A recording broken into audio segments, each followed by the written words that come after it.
Hello and welcome to yet another virtual event with Tattered Cover Bookstore. For those of you who don't know what Tattered Cover is, it is the largest independent bookstore in Colorado. We are based in Denver. We now have 7 locations. So if you're in the area, if you're in Colorado, please check us out. If you're abroad, because this is a very not US based event this afternoon, please check us out at tatteredcover.com. My name is Adam. I am the director of events, and I love bringing all these authors from all over the world to Tattered Cover, to all of the readers out there. So thank you for joining us. If you're interested in today's event, I think you'll also be interested in another debut virtual event we have.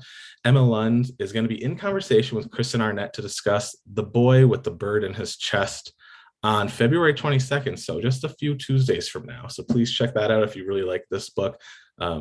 Today's guest has written an amazing debut, and her name is Imogen Crimp. She studied English at Cambridge and followed by an MA in contemporary literature from the University College London, where she specialized in female modernist writers. After university, she briefly studied singing at a London conservatory. She currently lives in London. She'll be in conversation with an author who has a book coming out in April in the US with Claire Coda. She is a writer and musician. She reviews books for publications, including The Guardian and the TLS, specializing in books from and about East Asia. As a violinist, she has played with musicians and ensembles, including Jessie Ware, Ryex, Pete Tong, and the London Contemporary Orchestra, and on various film soundtracks. So we have just an amazing event today filled with musicians and writers and artists. Imogen and Claire, please join us virtually. How are you doing this afternoon for me, but this evening for you all? Hi. Hi there. Well, I'll turn it over to you. Imogen, congratulations on your book publishing today in the US and in the UK. Was it the same day publication? Yes, last week in the UK. Oh, so you kind of already got a week of it, but congratulations on your debut. I'll turn it over to you two. And then if you have any questions, any readers out there in the audience, put them in the YouTube chat and I'll make sure Imogen and Claire get to them. But have a great conversation. Thank you. So, hello.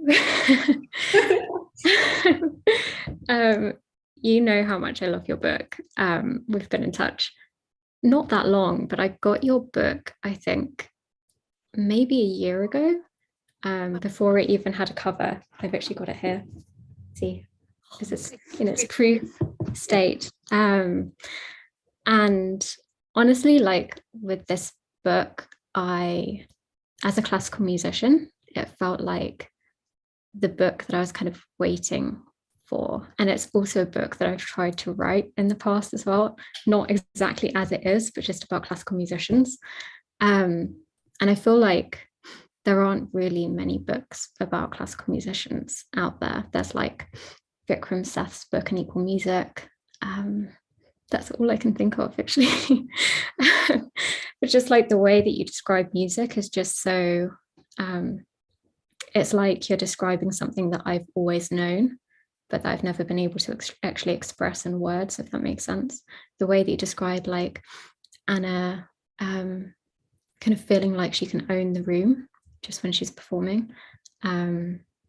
It's something so accurate that I've never been able to describe before. I was just wondering how you got to that description and how you like even described music. So I find it so hard to write on music.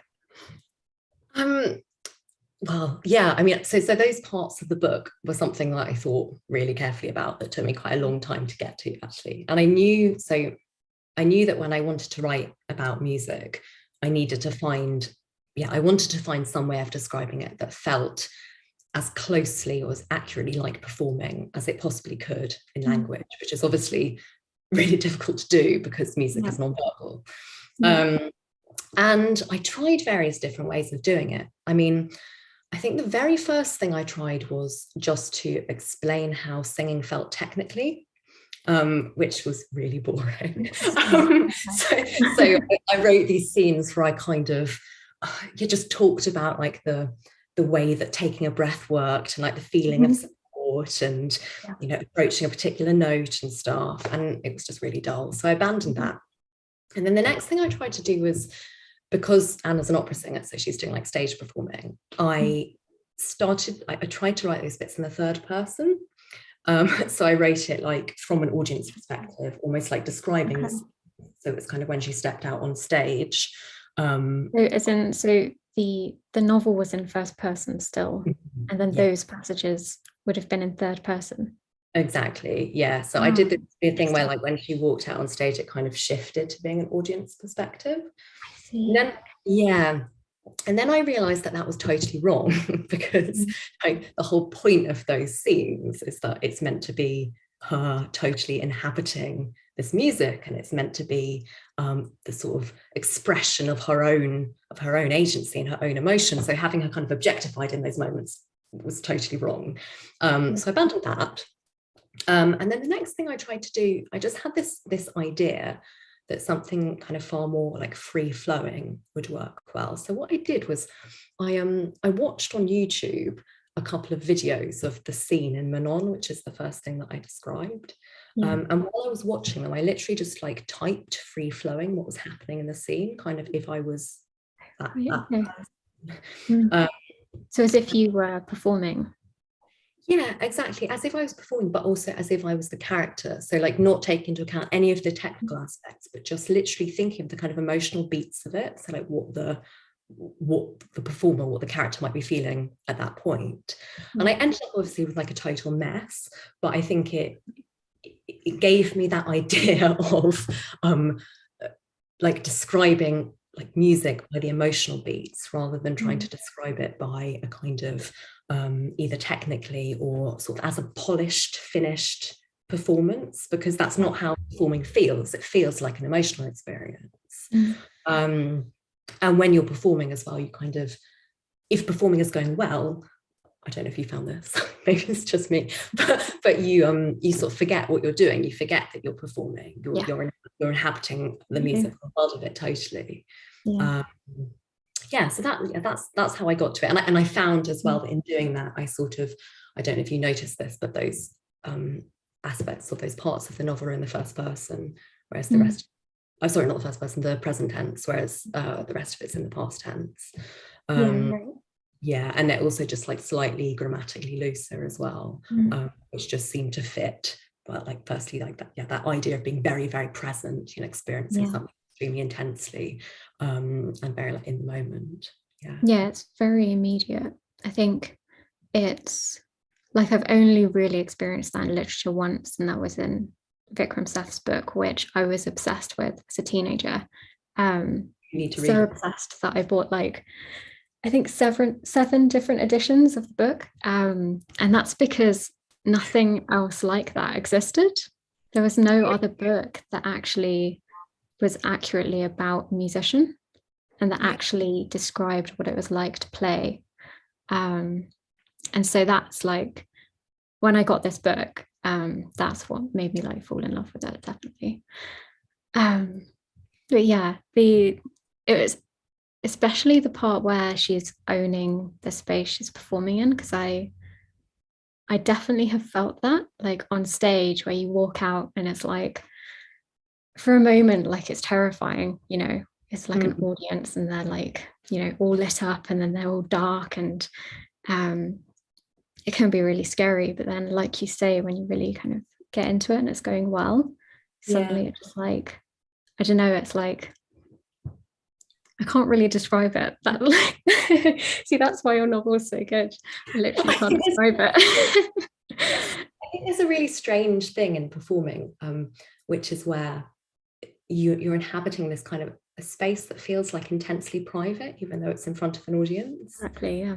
So it's sort of like you have to find a way of kind of like, rather than, I think one of the mistakes that you can make in performing, and often what happens when performing is going wrong, is that you're performing to an audience and you're like taking the audience into account and you're trying to get what you're saying across to them.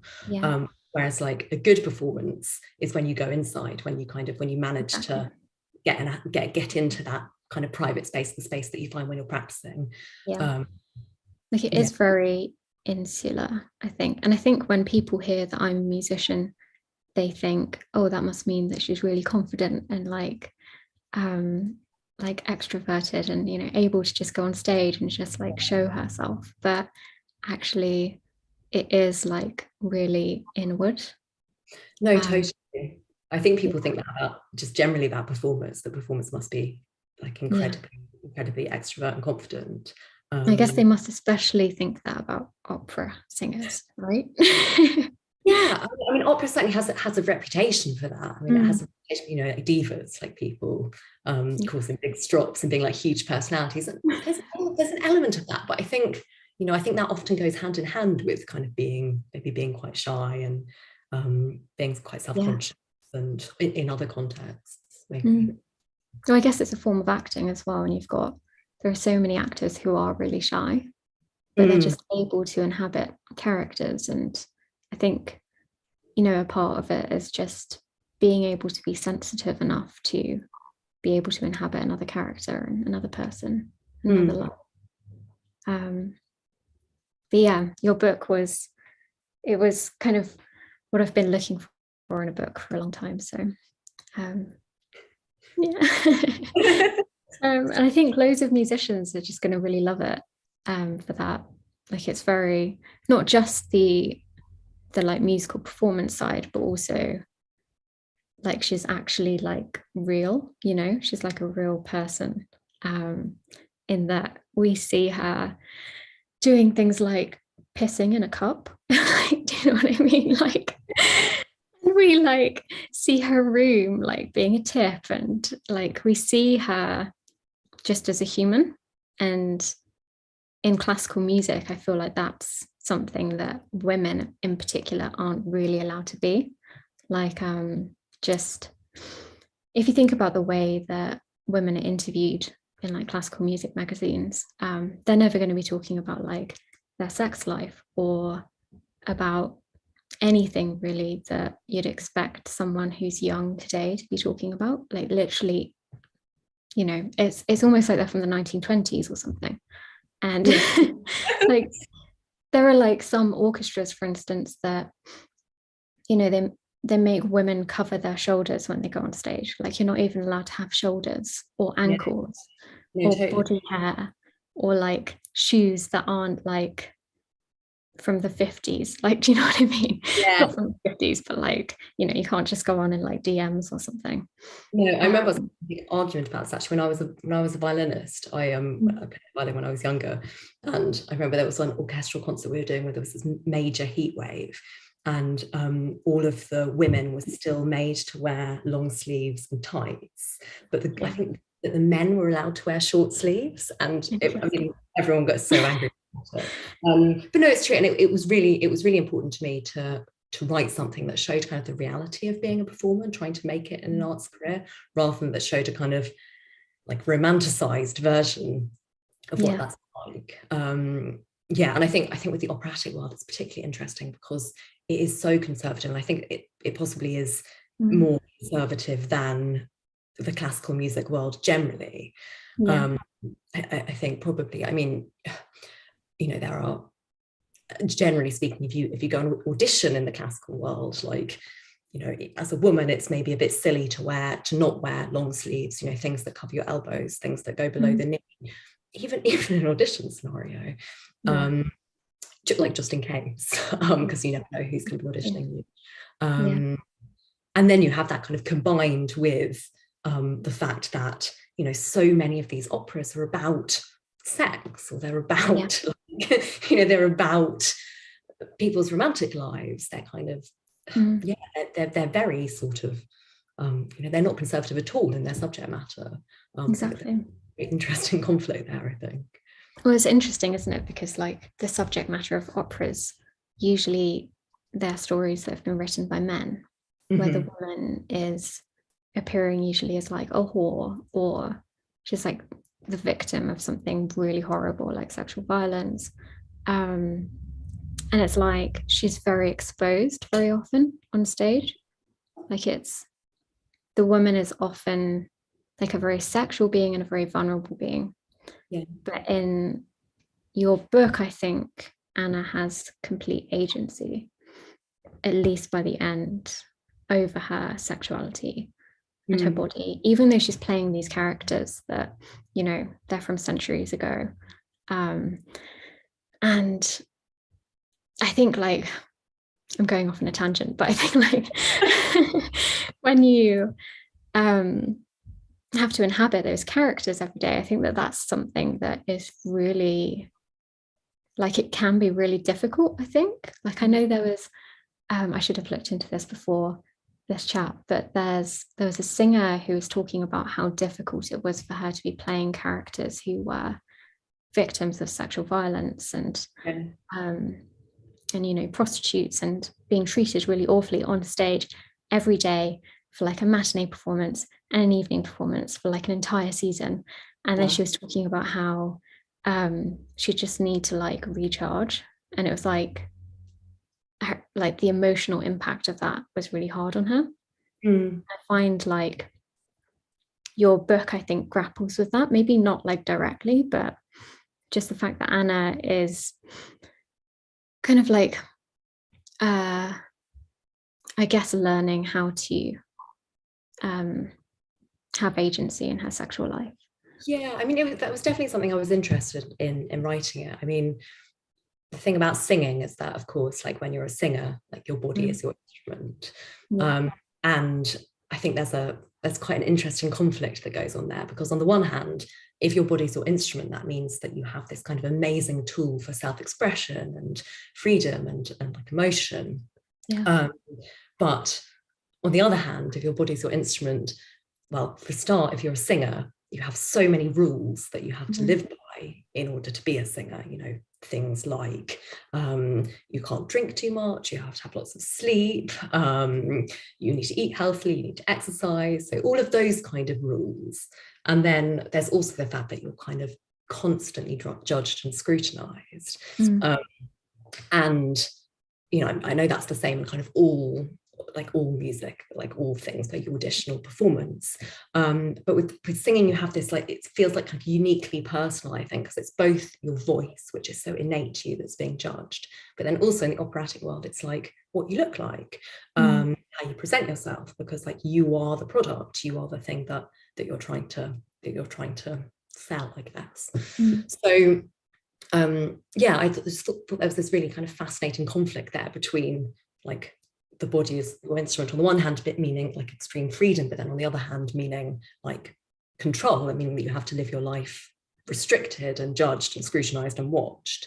So yeah, I suppose I thought about that like both in terms of Anna kind of coming into herself within the artistic context, so learning kind of like becoming a singer, becoming an artist, and kind of learning what types or like what she wanted to do with her music and like how she wanted to perform, but also as a kind of, yeah, I suppose it's representative more generally of like the experience of being a young woman and kind of trying to like learn to accept yourself, accept your body, own your body, while also like living in a society that judges you and controls you, and kind of so being restricted by the parameters of that. Yeah. I guess that's especially true in the opera world, where the patrons, I think, are expected to be older people. And so yeah, totally, because there's that expectation there, it's like the performers have to adhere to that. They're kind of like put into this mold that they, I don't know who the they is, but like the opera world think that those older patrons want. But it's like, it's kind of like if they changed the way that in particular women are presented in opera, then perhaps the audience would also change. And it's kind of like, yeah, that. Yeah, I mean, I've been wondering about this as well. I mean, I think one issue with opera is like just how much money it costs to make an opera.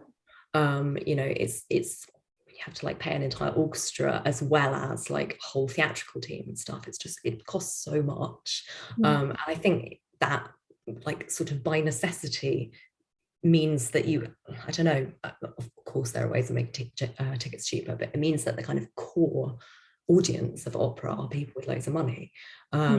And until there's like a way of making that cheaper, like, you know, more funding, etc., like I think that's always going to be the case, and then that is going to change. That's going to determine what sorts of productions are made, the kind of expectations around those productions.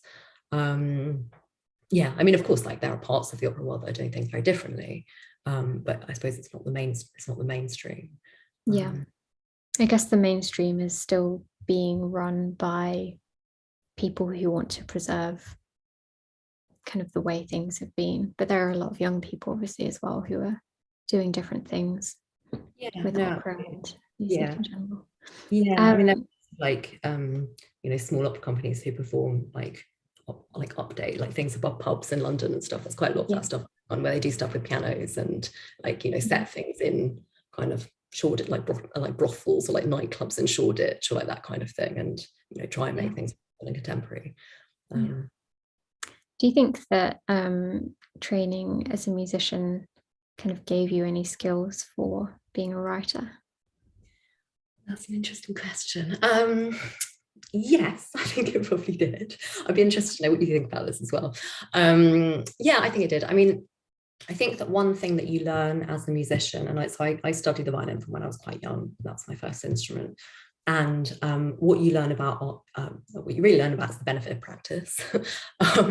And you learn about like how sort of disciplined putting the hours into something gives you a better result at the end. And I think that if I hadn't been a musician, I probably would have been tempted to think that just because I can like write sentences, that means I can write, and not to have kind of like understood how much work producing art that's good is. I think that kind of the discipline element of music is incredibly useful, like both for writing but also for like real life generally. But I think also, I suppose, I mean, I'm very interested in like the sound and the rhythm of words and sentences, and I mean, I'm sure most writers are, but I think like particularly as having trained as a musician, like I mean, I read everything that I write out loud, like multiple times while I'm writing, and I kind of edit things to make the rhythm of the sentences feel right. And to me, that feels like quite a kind of instinctive thing, like knowing that something sounds right. And I'm sure that comes from music, that kind of appreciation of sounds.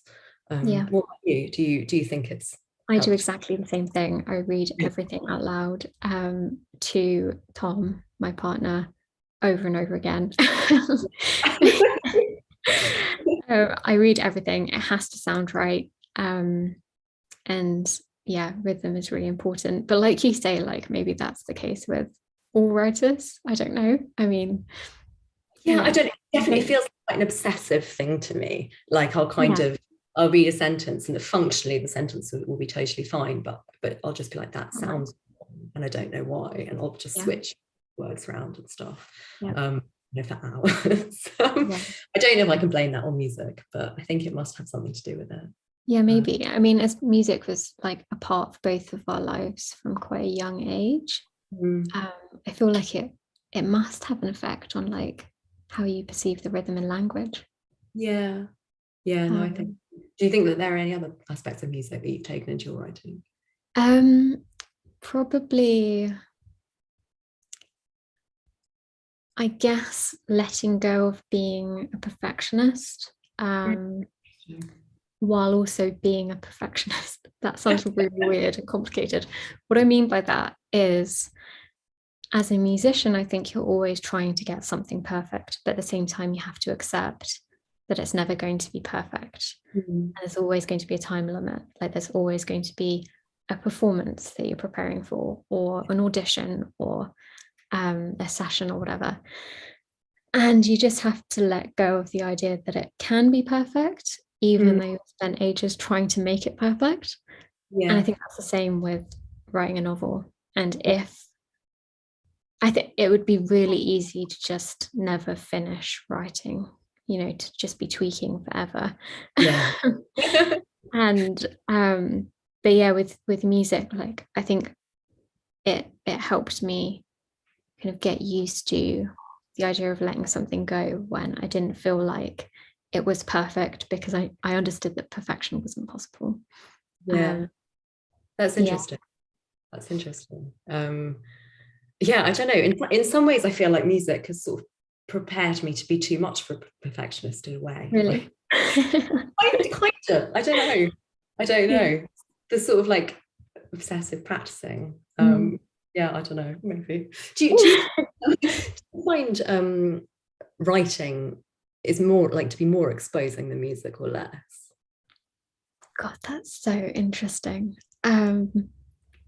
More exposing, I think. Yeah. I'm not But sure. maybe I don't know whether that's because I'm used to music Mm, and it's something that I just do and it's natural to me. yeah. Hmm. Writing definitely feels, Yeah, I mean, it's more personally exposing because music, you're performing somebody else's notes and like somebody else. exactly.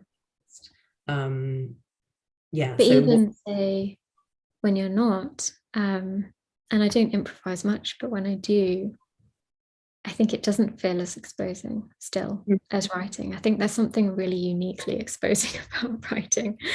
I think maybe it's partly because whenever you write something, people are always going to be looking for you in what you've written. They're always going to be thinking like, oh, does this reflect her life? Like, does this come from her personal experience or has she made this up? yeah. And that, just that level of, I guess, people looking for that kind of thing is exposing, even if what they're looking for isn't there. No, absolutely. And I think like, you know, as a musician, you might be using your own experience to kind of color what you're doing, but you're not, I suppose, unless you're writing kind of, unless you're writing songs, like songs, you're not writing something that's kind of directly in the first person, like that could be construed as about you. Whereas when you're writing a book, you obviously are. And I think particularly, you know, when you're writing about a character who is kind of a similar age to you, that kind of thing, there's automatically, you know, people conflate the experience of you and your character or kind of confuse them. Like I think that's natural. I think we will do it to a certain extent. Like, kind of try and spot the author and the character. Yeah. I guess, I mean, it's interesting that you say age because I guess both of our novels have been described as millennial novels. Even though our novels are completely different. They've both been compared to novels by the same authors. Like we've both been compared to Sally Rooney and Raven Leilani. How does that make you feel to be kind of bracketed within that millennial novel genre? I don't know if it's a genre, but yeah. It's not. I don't think it is, but I think some people pseudo genre, I think. I don't know, it's an interesting one. I think on the one hand, as kind of, you know, obviously there's an element of it being kind of flattering to be compared to writers who are you know, intelligent and extremely popular, and I can see that there are kind of some thematic similarities between our writing, in that we are like, you know, writing about young women, we're writing about like sort of alienating experience of being a young person in the world today, we're writing about like relationships to a certain extent as well, both of us. So I can kind of see that there are those sorts of thematic similarities, but they're quite broad ideas, I think. So yeah, like on the one hand, I do understand it. On the other hand, I suppose it does feel to me like slightly like anything written by a young woman. Is up in that bracket. And I think that can be quite limiting because it means that you're then kind of comparing books that are actually quite different, you know, that are maybe quite different stylistically, or like have you know, or trying to do different things that will have different focuses. And it's sort of like if you're perhaps people then reading your book in those terms are kind of trying to find those things in it, and then like there's the risk that that what you're doing is kind of found lacking because it doesn't fully fit into that mold. You see what I mean? yeah, I mean, I'm not sure I'd be able to define what the millennial genre is. Yeah. Could you define I mean, it? it is interesting, isn't it, that it is only women, I think, that Yeah. are called millennial novelists. And I can't think of a male novelist who has been compared to Sally Rooney, for one, Right, no, but has been defined by their generation as well. yeah. Like, I think, yeah, the focus seems to be on young female characters, and then any novel that includes sex in it. Yeah, which is surely like most novels. Exactly. Like quite a lot of novels. Right. And a lot of novels by men as Yeah, well. and a lot of novels by men yeah. as well. Yeah, it's interesting. Yeah, I find it quite limiting as well, though I do understand. I think it's one of those things where it's like it's useful for marketing, I think, in some ways. Like, I know, and it's useful for anyone who's trying to market the book, be it like a bookseller or a publicist. It makes sense to kind of try to put novels in categories, but I think millennial novel, that description in particular, it's often talked about in quite like snarky terms, and I think do you know what I mean? Because it's kind of like, I don't know, I don't know how I would define it, but the way I see it is that sort of like about a young woman who's kind of quite aimless and like having lots of facts, basically, and having kind of complicated romantic life, which I suppose is perhaps a kind of like maybe a slightly snarky genre to be. I think it's a shame. Just I feel like we're just complaining, but stop complaining now. I feel like it's a shame with your book, just because like calling it like just a millennial novel and comparing it to Sally Rooney, I think it limits the amount of discussion around it that's about the classical music element, which ties it to novels like that are much older and also not just by women. So I don't know whether your novel's been compared to any writers who are men, novels by men. No, I mean, like there is the kind of Jean Rhys connection. And I mean, I find the sort of millennial writer stuff really, really quite interesting, because when I started writing this book, I hadn't actually read any of that stuff. Like I hadn't read any of those writers. So it's like being compared to authors that you haven't actually read, which is really interesting. I started writing quite a long time. Well, like 2017, maybe, I guess, end of 2018. And when I started writing it, so I wrote it based on like as a sort of response to this book by Jean Rhys, Voyage in the Dark. And it's just so interesting because so many of the kind of tropes that are now seen as millennial fiction are in that book. The thing of the young woman having a relationship with an older man, the financial aspect of it, so that the older man is wealthier and he gives her money, the fact of like there being a young woman who's kind of alienated, like alienated from London, so has an experience of being in this kind of overwhelming city. It's all there in this book from 1934, which was my kind of inspiration and influence. So it's kind of I find it kind of it's kind of funny for then to be seen as like a millennial thing or like a sort of response to millennial fiction, I guess. That is interesting, particularly that you based it on a story that is so old and really not millennial, obviously. That's really interesting. Which ones did you think of as when you were writing? Who are your kind of influences or inspirations? So basically, I read a lot of fiction and translation. So most of the books that I was reading were Japanese. Okay. So like Sayaka Murata, Matsuda Aoko, people like that. And they are of like I guess it's quite a spread of ages, but then but they're very popular in Japan at the moment. And yeah, what I find really interesting is that even though some of those authors are technically like millennials, in Japan they wouldn't be called millennials, they'd be called like from the Heisei generation, which is my generation, and that's defined by like which emperor was ruling at the time you were born. So because the definitions are so different, I feel like there's less comparison between the different generations. Like it's because it's defined by an emperor. Like you would be like, oh, I wonder how different the person born under this emperor would be to this emperor. Do you know what I mean? But here, our generations are defined by like what we grew up like having, like social media, the internet, etc. So I feel like people compare generations a lot more in the West. So maybe that's why we have that kind of like millennial novel thing with, I don't know. Yeah.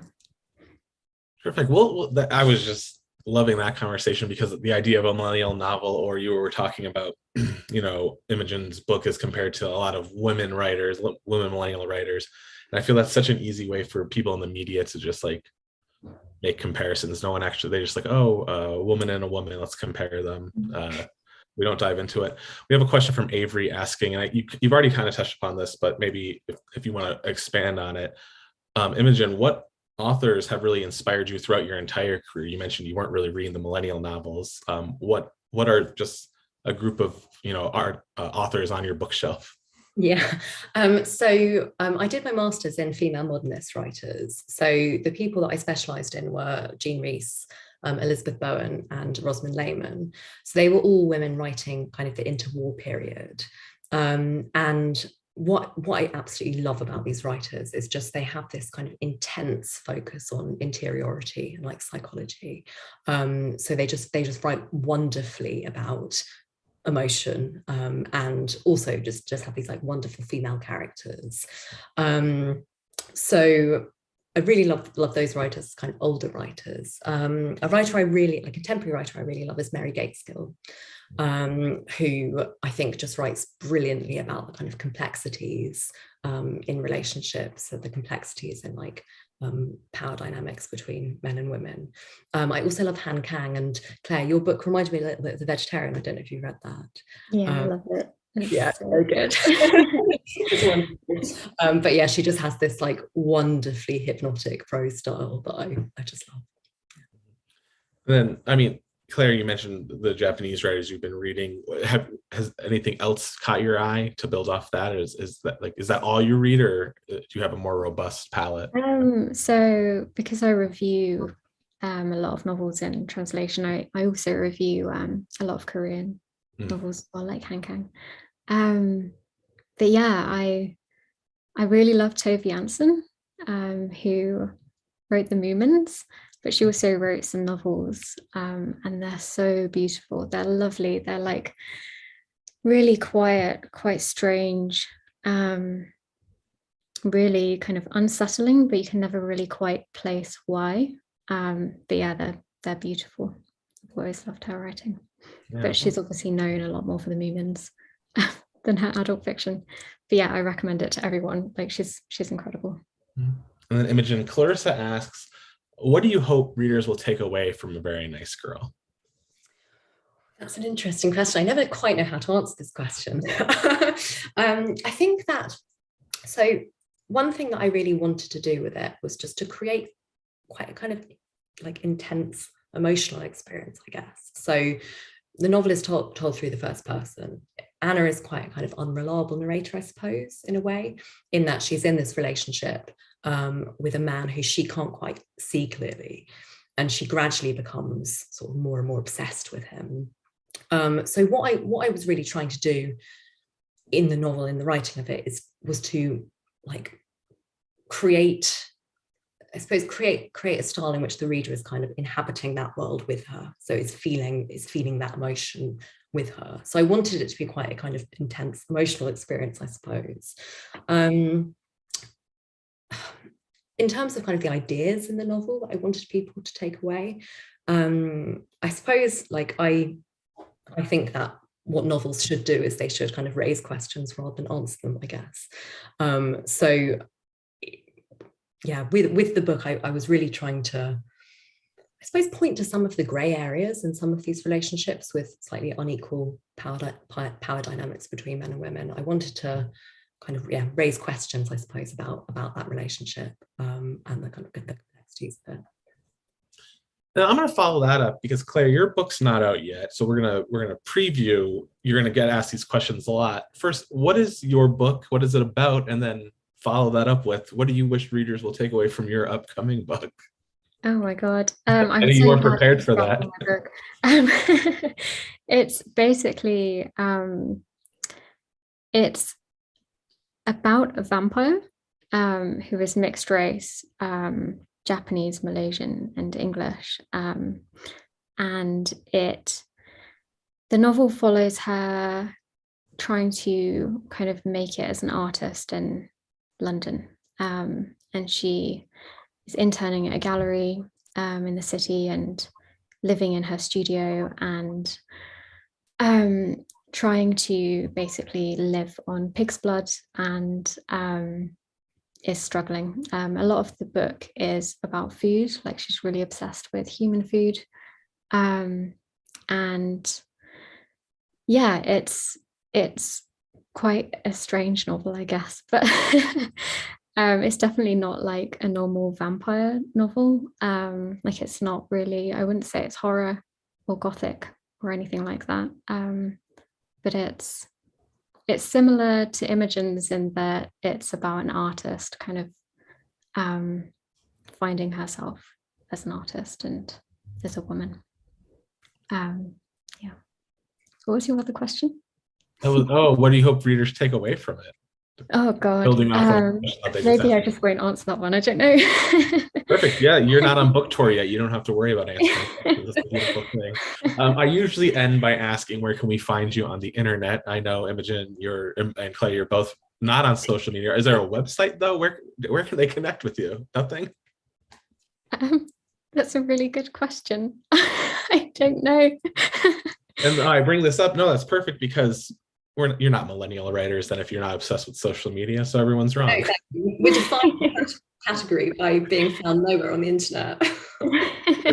Well, thank you so much for taking the time this evening for you, this afternoon for me and everyone in Denver to talk about A Very Nice Girl and Woman Eating, which is coming out in April in America. You can find us at tatteredcover.com. We have a website and social media.